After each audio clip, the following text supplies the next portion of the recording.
What's more chilling than a bitter, freezing late December night? A murder film set in a more chilling, bitter winter from 2 centuries ago, released on a late December night.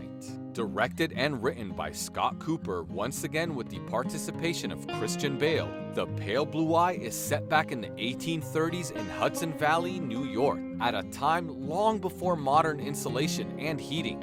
This unforgiving cold is a general theme for the events that take place in this movie. The lighting, performed by Masanobu Takayanagi, is magnificent, featuring a variety of shades of gray alongside the gorgeous colors of West Point Military Academy's 19th century officer uniforms, an academy related to most of the peculiar events. One day, a cadet by the name of Frey is discovered dead. It's not a terribly uncommon event for the time. The unsettling thing is that he is not only hung on a noose as it appeared at first blush, rather, his heart has also been carved out of his chest. The Academy's top officers are particularly perturbed by this strange event and believe that the damage to the place's reputation could close the Academy down, so they hire a former detective to get to the bottom of it.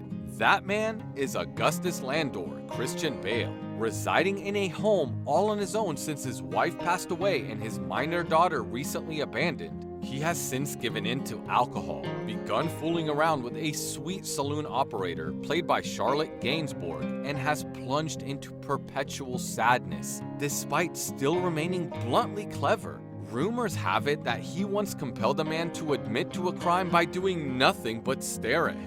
To carve out somebody's heart is the kind of maniacal act that suggests a lust for more than one victim. Indeed, the rabbit hole leads Augustus to discover some kind of Satanism is at work. A fellow cadet following the case is very skeptical of that possibility. This man, Edgar Allan Poe, Harry Melling, believes that the man who committed the murder is a poet.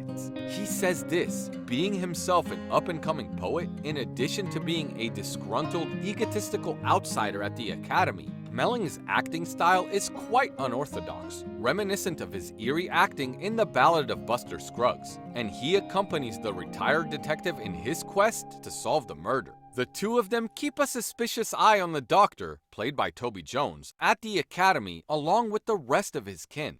Their curiosity may indeed give them more than they bargained for. Dr. Marquise's wife is known to let the plates and household items fly when she gets a little testy. They have a daughter, Leia, played by Lucy Boynton, that suffers from breathing difficulty, the falling sickness as they call it, in addition to being a wonderful pianist. Like the rest of the guys at the Academy, Poe naturally gets infatuated with her. She takes a liking to him and his medical condition. On his part, he reads off some of his verses to him from his very own Lenore, hence where the movie name comes from.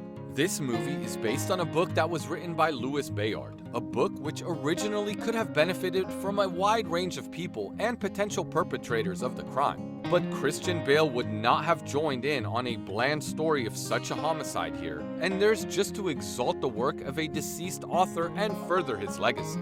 The true issue explored in the film is about taking the wrong path to solving tragedies and dealing with the suffering they bring out. This is precisely where Christian Bale's style shines, quietly and mysteriously as it tends to do. Alas, this takes a turn to the dark side.